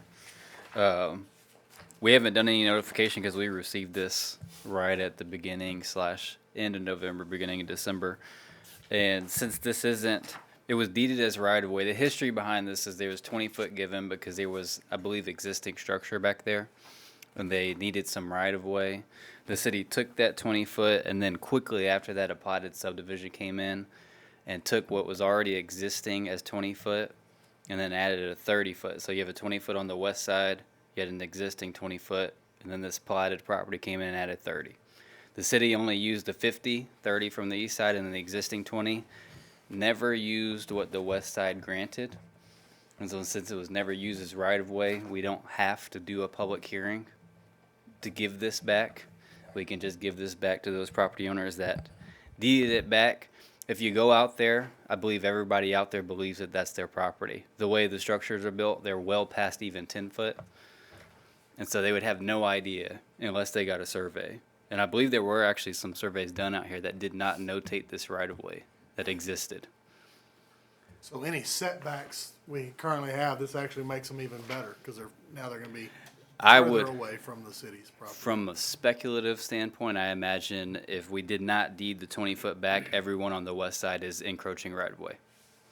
So is it just the west side, or is it also on the east side also of Miller? It would just be on the west side because when the east side was granted that 30, it was platted at that point, and so staff was aware of the building setbacks if the homes were built at the time that the setbacks were established. And the road was constructed basically down the middle of the 50 feet, which was the original 20 plus the added 30. And so currently, as it stands, there's like 35 feet on one side and 15 feet of extra right-of-way outside of the improved roadway. So this would basically move it back to 15 feet on either side of the improved roadway for right-of-way. Does it put any of our utilities in their property now? Do we have underground utilities that will now be in their property? I believe it's on the other side, if I can recall. That would be my only. Yeah. If it did, we'll double check, and if it does, you can always just acquire an easement. I'm sure the property owners would be willing to give an easement. It would be well away from their structure and anybody else's structures. So, obviously, we'll have to have a motion, but that's something to keep into consideration, that I have no hesitation to do this at all, but I don't want to get ourselves in a position that we're having to go buy a right-of-way. We give it back to them and have to buy a right-of-way back from them, or an easement back from them, so. You would take it subject to the allowance of any, or need for any existing easements. Okay. You could, I mean, if you found that there was one, and that you, discussing with them, it would be for, I believe, it would just be the underground. Right, it'd just be for water and sewer. Yeah. Yeah. Okay. no other ones would be grandfathered, if there was any, AT&T or Lone Star Gas or anybody, if they were currently in a easement, city easement, and now they're not, does that put them in a position now they've got a problem? Or, I just wanna make sure we're not creating I wanna do this, but I wanna make sure we protect our easement or our utilities and anybody else that we've granted the authority to go through there because they thought it was city property. Well, we can call an 811 out there, and then there's language that I have from Barbara to put within the deed that's done. That would essentially give them the right of way back and dedicate whatever easements needed out there. So it's not right of way, it's just, would be just a utility easement that would be reserved on the property. And I will tell, if the council takes action on this, this is a first reading. Just so you're aware, we do have a special meeting scheduled to follow this agenda, for a second reading. We have that information from Dick, 811, right? What's it called? 811 by then, do you think? No, it's immediate. Tonight, I'm sorry, I was trying to next meeting. This is holding up the closing of Gotcha, property. gotcha. Well, you can wait for a little while. Is there a certain way that we have to move on this in order to protect ourselves, like, If you want to add the language that you would add an easement if necessary to the ordinance upon approval. Any other questions? As long as it protects us down the road, that's the main that's thing. great. So we'll need a motion and then, Esme, did you write that down? Barbara will add that language in there. Right, yeah. The motion that I would request would be a motion to approve the first reading, subject to adding the language to, reserve any necessary easements. Esme's on it. She's writing it down. Can I say ditto? Just kidding. Or you could just say, as he stated. As Tim Kelty stated, I move that. I move that we approve the first reading of the ordinance abandoning portions of the right-of-way along Miller Street and add language subject to reserving any necessary easement. I'll second that. This you? Got a Congratulations. motion and a second. All in favor, so signify by raising your right hand. Motion carries 6-0 with one abstaining. Thank you, Mayor Pro Tem Perry. Do we need to, do you wanna, is the second reading right now? I mean, It'll, after the conclusion of this meeting, we'll call this the special meeting to order. they don't need to stay around for that, do They're good. Congratulations on the house. Congratulations. Good luck. Okay, jumping up to regular agenda item number 10 on your list, consider and take any necessary action approving the second reading of an ordinance amending sections 2.02001 definitions, 2.01009 pens or coops for fowl, rabbits, or other non-livestock animals, 2.05031, 2.07001, providing for definitions for fowl to exclude roosters and requirements for their owners. Tim? So we actually just cleaned up the ordinance from, that was presented last time, and it just prohibits the maintenance of roosters within the city limits. So it's pretty straightforward. They can have any amount of chickens they want? There's not a limitation on the number of chickens. And how about, they have to be confined to a backyard or their own property or anything like that? Yes, they have to be confined. They can't be allowed to roam free, Good. which is part of the existing ordinance. So that doesn't change. Tim, and did we, Are we giving some time, grandfathered in? do we have a grace period? It's not written into the ordinance, but if this is adopted tonight, and I would ask that you not put any kind of moratorium, because then we can't really go out and enforce it. But the initial enforcement would be to notify folks that, hey, you have an issue. They're not gonna get citations, unless they're notified and they ignore that notification, and, if they're Give given them a chance to get rid of a month or two to rehouse the chickens, excuse me, not the chickens, the roosters. it. Roosters. Leave them chickens alone. So in the event, and we talked about this last council meeting, we do pick up roosters. Have we figured out what we're gonna do with them at that point? Still debating that. Okay. We just hired a new ACOs today. They just started today, and it'll be a week or so before they're out and about, but that's one of the discussions I had with them today and kind of kicking around some ideas of what we would do. Ideally, we would just gain compliance from the animal owner with number one, with the warning and education on the first time we come in contact with them. They would voluntarily do something with that rooster. Second time, of course, would be citations and whatnot, and hopefully they would do something with the rooster. But ultimately, if we have to take that rooster, what then do we do with the rooster? Has yet to be decided. That's what I was thinking. Okay, council, any other questions or comments? Now I got Barbara's attention. Any other questions or comments? I entertain action on this agenda item. Second reading. I'll make a motion that we accept the second reading as presented, that staff recommends approval of the ordinance. Have a motion on the floor. Is there a second? Second. A motion and a second on the floor. Is there any discussion? All in favor of said motion signify by raising your hand. Opposed, same sign. Motion passes 6-0. Agenda item number 11, consider and take any necessary action on an annexation petition from landowners. A property located at FM 908, Rockdale, Texas, the initiation of the annexation of such property and setting a public hearing for such petition. Tim? So the city has received a petition from the MDD to annex, is it 100 acres, Jim? 100 acres on FM 908 out on the north side of town. And this is the first step in the process, is to have council formally accept that petition and set a, excuse me, and set a date for a public hearing, which I'm proposing to be January 12th at our next regular council meeting. And they have requested in the ordinance annexing that it be rezoned to industrial. Just so you're aware of that. Barbara was researching to find out if that can be handled in one step or if we have to annex it first and then rezone it. My only concern with that is, I don't want to step on the toes of planning and zoning.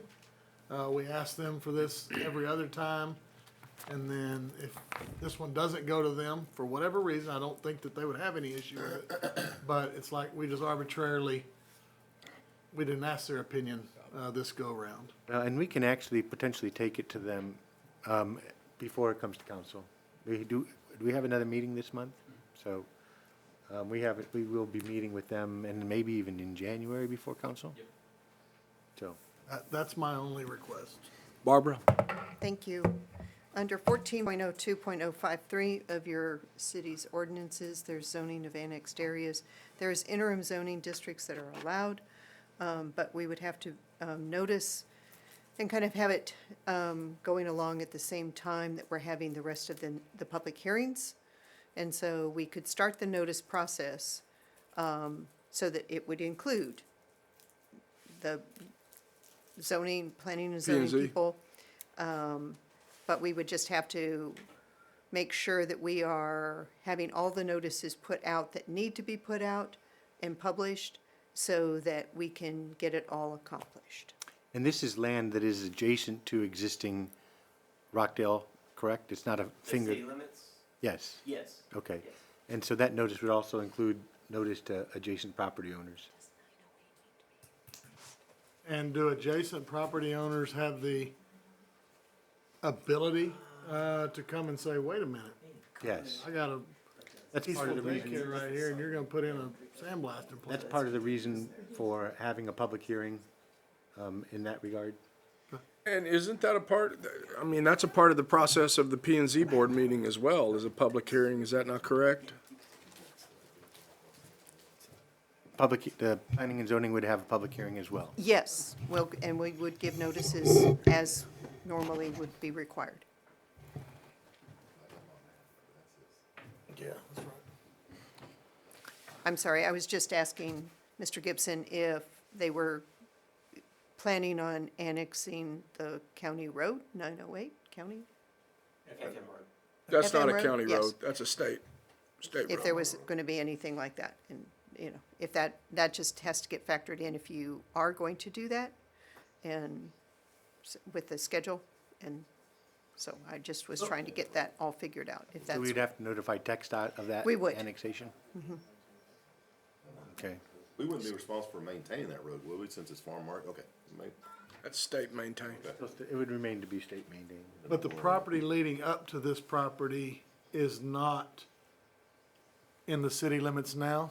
It won't- Southern, This that's property the city line line. is the city limit. Yeah.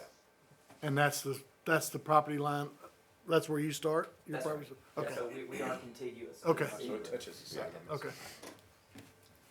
Would any property owners across the roadway be affected that's currently not in the city limits? So I don't. Or is it just gonna affect this one side of 908? Notification for rezoning only gets sent out to city residents, is that correct? No, it gets sent out to everybody within 200 feet. Even if they're not within the city? That's right. So we would send them to all the property owners within All 200 right, we feet? got, hold on, we got side We conversation. would send notices to all property owners within 200 feet of the property, whether they were inside the city limits or outside the city limits. Okay. And they would all have the right to come to the public hearing. Is that for annexation, or is that for zoning, or is that for both? Barbara? Do we have to notify them for both of those? If you're planning on trying to annex the 908, or 308, then, we would have, annexation on that as well. Otherwise, if you're not, and because of the contiguity of that line down there and all of that then being contiguous to the city limits, it's not necessary. But sometimes if you want to, help with that, and you just need to do it all at the So the same question, the time. question he was asking I'm sorry. is, this area right here is outside the city limits. Right. And we would have to send them notice of the intent to rezone this property because they're within 200 feet. The question was, we also send them notice regarding the annexation because they're within 200 feet. Yes, well, I mean, Even though they're not being familiar with annexed, they would still get notice that we are annexing. yes, it behooves the city to do that. That would also expand our ETJ potentially in that To the extent that matters. area. Okay, right, ETJ doesn't really matter anymore. Okay. Is So, involving P and Z in this, does that impact the January 12th date for a public hearing? No, What are the notice requirements? Is there a date? 14 days. You have to give 14 days notice before the public hearing. So we have time to do that. Yeah, isn't there a special P and Z meeting on the 16th? There is, but it wouldn't meet the timeline, so it'd be on the January meeting. Oh, okay. So we'd be in compliance with their timeline and it would not affect the public hearing? That's right. Okay. so the P and Z meets before then? Yes. Yes, this could go before And P it's and Z. outside the 14 days? Right, so they have, the P and Z has a meeting on the 6th, January 6th, I believe? Tuesday? Yes, the first Tuesday. Yes. Yes. So P and Z would hear this and make a recommendation on the 6th. Okay. And then we'd have the public hearing, we'd have a public hearing there, we'd have a public hearing at city council. Both of them, which we have time to make notices of. So what do we need to do? Buzz, what's your best recommendation for course of action tonight? Is to formally accept the petition and set the 12th as the public hearing date for city council on the annexation. Should there be some verbiage in there in regard to P and Z reviewing this as well? P and Z recommendation prior to. P and Z recommendation prior to the public hearing? I don't know that that's necessary. It will happen. I mean, obviously. That's standard procedure. Yes, if we bring it to you without a recommendation, then you guys obviously are gonna have a problem with that, so. Right. I'm not gonna let that happen.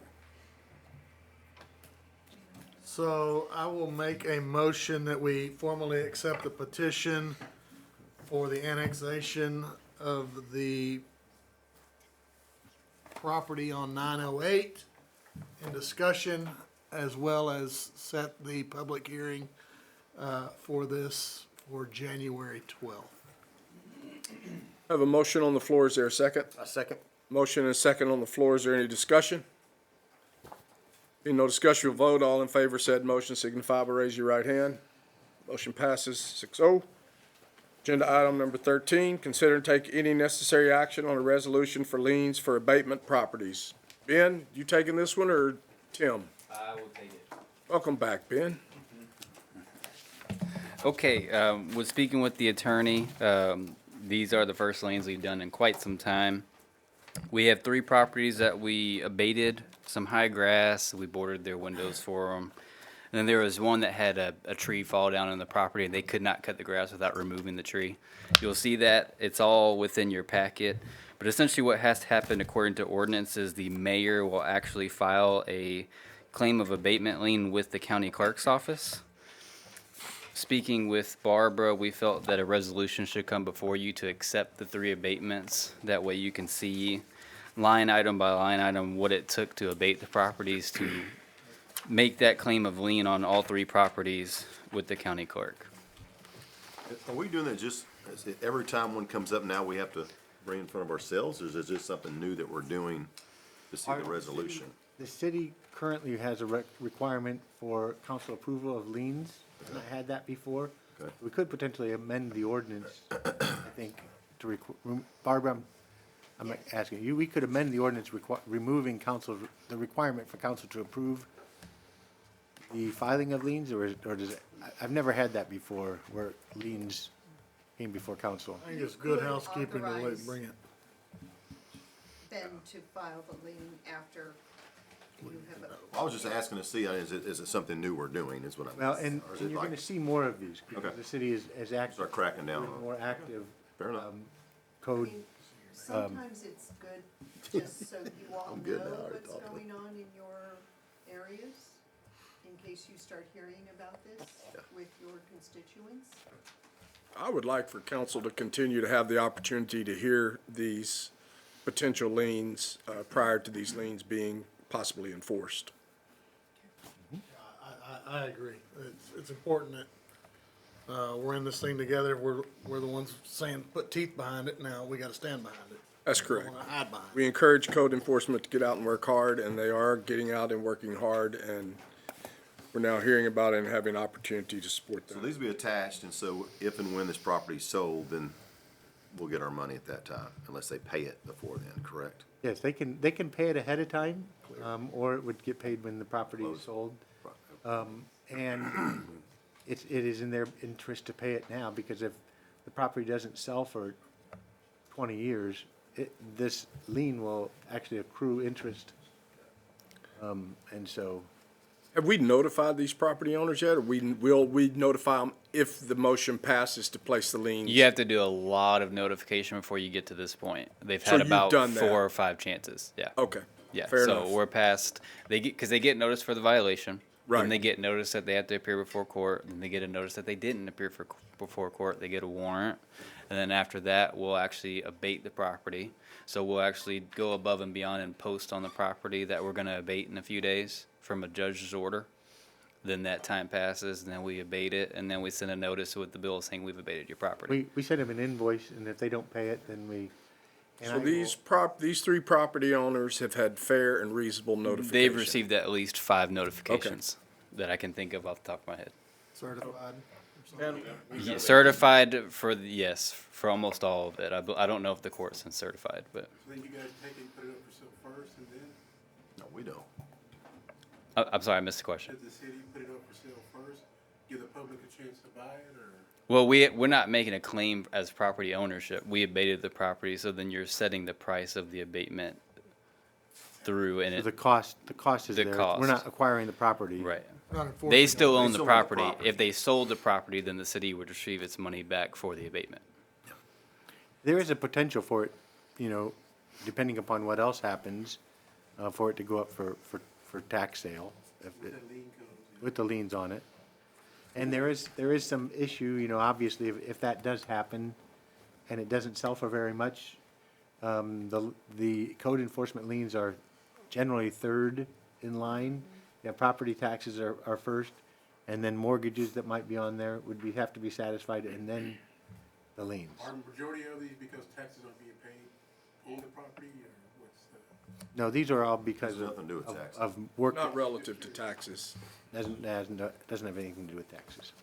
Ben, this only has to do with, front yards, correct? We don't get involved with people who might have a mess in their backyard, correct? It's anything that's visible from the road, so it depends on the property. Some properties have both sides visible. Sometimes there's an alley that all, because we have to perform from right of way. An alley is considered right of way. So their backyard could be visible to an alley, so it could be abated. So in And if something specific, happens, they have to go to the backyard, then that, In all of these three properties cases, you could see all the way through the backyard. okay, because that was what I was questioning. On 513 College, that's a neighborhood right next to me, and I know that those front yards are really pretty small, and I'm seeing 15 hours at $60. Just seemed like that was a lot. But if it includes the backyard, maybe it makes sense. For their specific case, they had the backyard, the front yard, the fence was full of vegetation, and then the boarding of the windows. Does anyone have the authority to go to the backyard? If it's visible. When you make an abatement for high grass and weeds, you can abate it all at that time. That includes the backyard. Now, what you can't do is if you make a claim for high grass and weeds and you get in the backyard and see trash, you cannot abate the trash. You have to leave that. And then you would have to abate that at another time. you'd have to go through another case. You'd have to give them the proper notices and give them a chance again. Council, any other questions on agenda item 13? I have one question. How do we keep up with what we have liens on? I have a fancy spreadsheet that I've inherited from Lon Williams and whoever was before Lon, I believe it was John King. Okay. They have that set up and we have it all tracked. Okay. And it's also recorded at the county, so when anybody does a title search, Right. it would show up. All right. All these liens would be recorded. I'll entertain action on agenda item 13, Make a Council. motion that we approve the resolution as read. Motion on the floor, is there a second? I'll second. I have a motion and a second on the floor. Is there any discussion? If no discussion, we'll vote. All in favor of said motion signify by raising your right hand. Motion passes 6-0. Agenda item 14, consider and take any necessary action on the first reading of an ordinance for vacant commercial structures. Ben. Council, so for clarity, we've moved forward with the municipal court for, I believe, 19 properties for vacant commercial structures. This amendment does not affect what's going on in the court system because these amendments are very minor, and I'll go through them quickly, and then we can discuss however much you'd like to discuss. Essentially, there's three changes. The first is just grammatical. The comp plan recommend for us to get away from legal jargon and make it easier to read. So all I've done is change some grammatical errors and try to make it a little bit easier to read as you go through this if it's your first time reading it. One of the other smaller changes is for whatever reason the section is titled commercial properties and then it's a subsection of vacant commercial properties, but for whatever reason we reference single family properties, which is inherently residential. So there's not a reason to keep stating that they don't have to comply with this ordinance. So I've removed that. But as far as for the council, the major changes I've made that would require some discussion is the first thing is a vacant building plan is required to be submitted when you register your building. Right now, we're supposed to require it every 6 months, even though they only register once a year.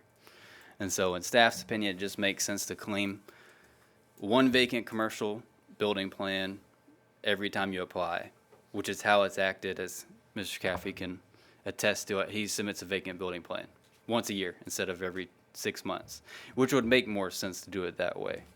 It wouldn't make as much sense to call them after the 6 months and ask them to submit the plan, because every plan we've received so far is I'm selling the building, which is a plan.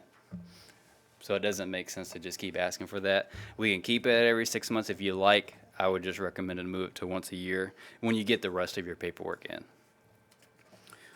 The second major change was we contradicted ourselves as far as when we're supposed to receive pavement. In one section, we say when you get the notice, you have 90 days to pay. And then another section, we say your annual registration fee shall be due no later than January 31st of each year, which we either send these notices out either October 1st, which is our fiscal year, but we've actually moved this to January for a calendar year. But either way you look at it, it's not 90 days. Because if you send it out on October 1st, it's a little over 90 days. If you send it out on January 1st, it's less than 90 days. So it just doesn't make sense to tie your hands if you don't have to do that. So I've left in the 90 days. Whatever the date of the notice is, you have 90 days to register your building and pay for it, instead of putting an actual date. And it expires 12 months from the time they come in, that they have to reapply. Right, yeah. It's annual registration, and so they would re-register every beginning of the calendar year. If their building remains vacant, they would register. So if somebody comes in and we identify a project in June, and we send them notice that they have a vacant structure that they have to register, they would have to pay for that registration within 90 days of that notice, and then will they have to re-register in January? Yes. Okay. And they pay a fee each time, Yes. or it's a one-time fee? It's the fee every registration, so every year they'll pay, now, since you approved in your consent agenda, they'll pay $750. That covers registration and all the inspections that occur. Unless they wouldn't come back in if it becomes non-vacant. I'm just curious, how did we come up with that fee amount? $750. I put it in your last packet. What it is it was my hourly rate. It Okay. was the patrols officer hourly rate. It was cost of notices that would have to go out. And then it was the assumption we're out there every month, which I know, I asked the police department, they found that to be reasonable, that they would at least inspect it once a month. For me, I'm out there twice, because we're supposed to do inspections every 6 months. And then I also put your building official's rate, which is Spencer Schneider currently, of what his inspections charge, which is $100 each time he's out there. Is how I got to that number. If, what Tim was asking, if they register it in June and then it's going on a calendar year, is the first year prorated? Do we prorate anything? It's a flat fee. It's how it's set up right now, so you don't get as much bang for your buck, essentially. You know, if your building becomes vacant in August and you register it in October, then you only get those few months, and then you're gonna get another notice in January. If we send them notice in October and they had 90 days to pay, they would probably want to wait until January to pay. Yeah, there would be if you had a vacant structure after the 90 days, if that range was met, then you wouldn't necessarily send the notice until the next year, because you just couldn't hold them I accountable. would like, if possible, when somebody comes in to do that, if staff knows that, to let them know that, because they're gonna be highly upset, if they pay $750 and then 3 months later, they get hit with another $750 when they could have waited. That used to happen with our contractor license, and we always told them. We actually eventually changed that to where it's the date you apply is the day that you'll get a year from that date. But we used to tell them all the time that they would register in November and they'd have to re-register in January. And so we tell them, you're only getting 2 months out of this, just so you know. When they come in to pay that, who interacts with them? Is that you, or is that someone who meets them at the first window? No, it's myself. Okay, so we're confident that we'll get that communication to them. There's one person, and Okay, he then. will get that to him. All right. We're gonna twist his ear. We can put it on the form and highlight it too. Yes, yes. I would recommend that. Okay. Council, any other discussion on this agenda item? Did you get all 3 of yours? Yeah, there's another small change. There was a typo of exemptions, and maybe the council intentionally did it this way. I think it was just a typo on my end. There was reasons that we would say the first year you don't have to pay, but after that you will. And it was due to either your property had significant weather damage to it, if you had a building permit, or if you were found indigent by the city judge, then we would say you didn't have to make those fees. The way the ordinance reads, without changes, you actually have to meet all 3 of those requirements to receive an exemption. I'm making the assumption that you probably didn't mean it that way, and it'd be either or, any of those 3, and you would receive the first year exemption only. It doesn't keep, you can't keep applying for the same thing. You get it for 1 year and that's it. What if it's under construction during the year? I mean, at year 3 or 4 when it's under construction. Well, one of the reasons is for building permit, and the idea is a building permit lasts for 6 months. And the wording you have in the ordinance is that they're moving on it diligently or something along those lines. And so if you're taking a couple of years for a project, then it would kind of get out of that, you're moving on it diligently. But we can change that wording if you like, and they can apply every year if they have an active building permit. That word is pretty subjective. You intentionally leave gray area in ordinances so you don't bind yourself as in the year that I referenced. You would keep it an even playing field with how I would determine diligently is you have your first building permit, it lasts for 6 months. Okay. If it drags on from that 6 months, then it's probably dragging at that point. Anything else, Ben? That's all the changes I have. You have a recommendation on this? Approval of the first reading. Thank you. Council, action? Make a motion that we approve the first reading of the ordinance for building regulations for commercial properties. A motion on the floor, is there a second? Second. A motion and a second on the floor, is there any discussion? All in favor said motion signify by raising your right hand. Motion passes 6-0. Agenda item, On items 15 and 16, we've been focusing on getting everything to the auditor that they need to be able to begin that process. You should have received a survey from Doug for each of you to fill out and submit. But I asked that we go ahead and table item 15 and 16. Those are not ready for presentation. okay, council, I'll entertain a motion to table agenda items 15 and 16. I'll make a motion that we table agenda items 15 and 16 to the January meeting. I'll second. I have a motion and a second on the floor. Is there any discussion? All in favor said motion signify by raising your right hand. Motion passes 6-0.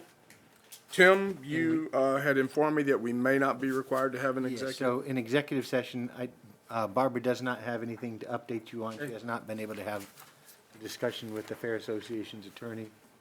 So, that's So we will not have an executive session tonight. no, sir. Okay.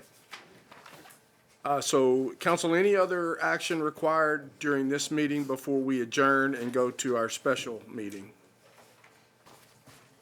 Being none, we are officially adjourned at 7:32 PM.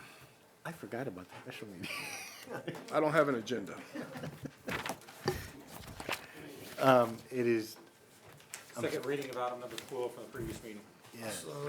I know what, I know what the item is. You got one? I got one. Oh, there you go. Or did you make one up? You want to abstain from this one too? We make a motion to adjourn. I'm gonna pass the gavel on back to council. Did you adjourn the previous meeting? I adjourned. Now we need to, Call the special meeting. call the special meeting to order. We do the national, I'm gonna pass the gavel to Mayor Pro Tem Perry. no pledge of allegiance? It is 7:33. We will call a special meeting for the one particular item on the agenda of consider and take necessary action on the second reading of an ordinance abandoning portions of the right-of-way along Miller Street. I guess you probably need to call roll for this one too. Mayor Rodham, Here and abstaining. Mayor Pro Tem Perry, Here? Councilmember Caffey, Here. Councilmember Willie, Here. Councilmember Oliveris. Here. Councilmember Starnes. Here. Councilmember Melton. So again, this is a second reading, the consider and take necessary action on the second reading of an ordinance abandoning portion of the right-of-way along Miller Street, which is what we talked about earlier. No changes have been made between meeting number 1 and meeting number 2. Second reading, and the mayor is abstaining because of a potential conflict of interest for real estate. And again, the recommendation would be to make a motion to approve the ordinance on second reading with the language added that we would include language that preserves existing. As we got ready. Do it, Esme. You're up, Esme. Okay. You're up, Esme. I thought you had it. Okay, let's see. It's line item 1, right? Correct. Okay, I move that we approve line item 1 as the second reading, as read, and add, subject to reserving any necessary easements. No. Got a motion? Second. And a second? All in favor? Any other discussion? All in favor, signify by raising your right hand. Motion carries 6-0. And I am going to adjourn the special meeting at 7:34.